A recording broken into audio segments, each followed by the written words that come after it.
Defnyddwyr iPhone? Gwrandewch. Ydych chi'n meddwl bod eich ffôn yn breifat? Arhoswch nes i chi weld beth sy'n cyddio yn eich gosodiadau. Yn gyntaf, gwasanaethau lleoliad ar gyfer gwasanaethau system. Ewch i gosodiadau, tapiwch Preifatrwydd yna gwasanaethau lleoliad. Sgroliwch i lawr i wasanaethau system. Yma, fe welwch chi lond o bethau sy'n tractio lleoliad fel lleoliadau pwysig. Diffoddwch hwnnw. Mae Apple yn dweud ei fod yn helpu gyda mapiau, ond y dweud y gwir, mae'n eitha brawychus faint mae'n ei wybod. Nesaf, gadewch i ni siarad am dadansoddiadau a gwelliannau.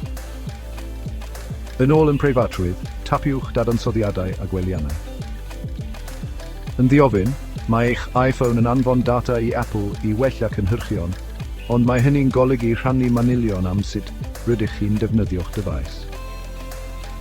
Diffoddwch rhannu dadansoddiadau iPhone. Eich data chi ydi o cadwch erllu. Dyna ni'n gyflym ac yn hawdd. Diffoddwch y ddau osodiad hyn, ac mae eich iPhone ar unwaith yn dod yn llawer mwy preifat. Cliciwch offi os gwnaethoch chi ddysgu rhywbeth newydd, a pheidiwch ag anghofio gwirio'ch gosodiadau.